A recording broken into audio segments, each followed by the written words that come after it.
Welcome children. Today I am going to take your geography as well as history class. In geography today I am going to discuss about the topic shape and size of the earth. Ancient people had the misconception that earth's shape was like a flat table and feared to venture far into the sea. They thought that after reaching the steep edge of the table they would slip down into the ocean.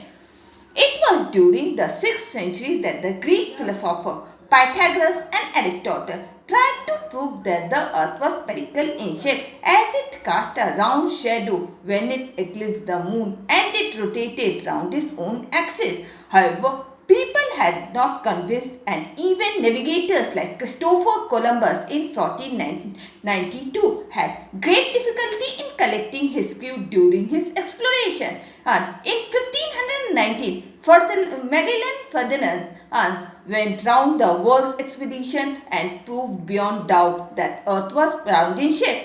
Magellan served the Portugal king for few years, hoping to get his help, but when the king refused to support him, he, with the help of King of Spain, set out on a voyage. But unfortunately, he was killed by the natives and his crew never returned back. There are a number of reasons for the belief that the earth is spherical in shape. First, all celestial bodies are spherical.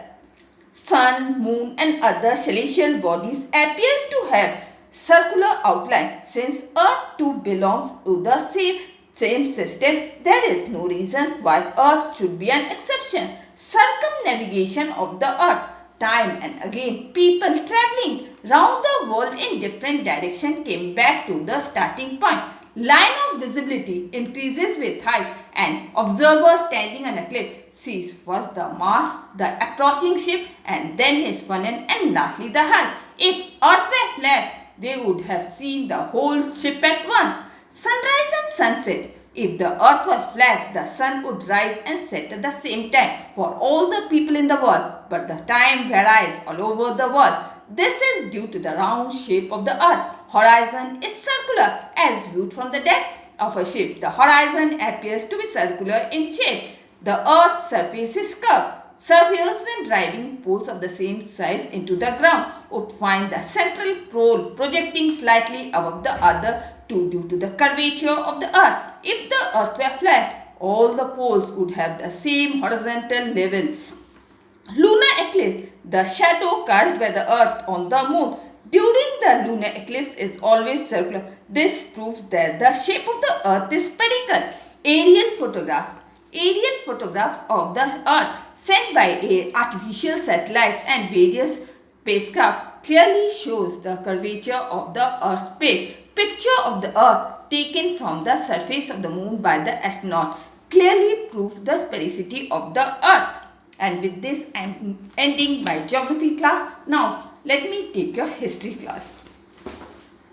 In history today I am going to discuss about the topic framing of the constitution. The constitution had its first sitting. Constituent Assembly had its first sitting on December 9, 1946 with Dr. Rajendra Prasad as its elected permanent president. Started its deliberations since December 1946, but they gathered momentum only after India achieved independence.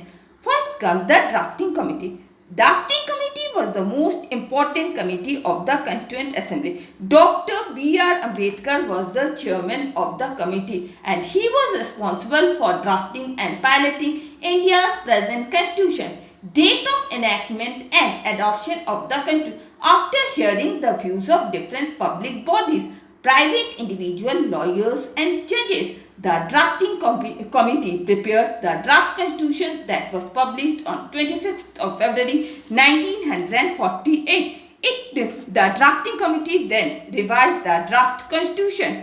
It took 2 years, 11 months and 17 days for the assembly to adopt and enact the constitution.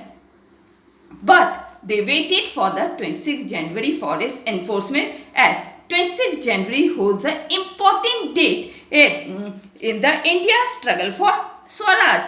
The Congress session at Lahore on December 29, 1929 had passed a resolution declaring Purna Swaraj, that means Purna Swaraj means complete independence, as India's goal. It was also decided that on 26 January, all Indians should observe the Purna Swaraj Day. The complete Independence Day for the first time was celebrated on 26th of January 1930. It continued to be so observed ever since. It was therefore in the fitness of things that 26th January should have been selected as the date of commencement of the new constitution.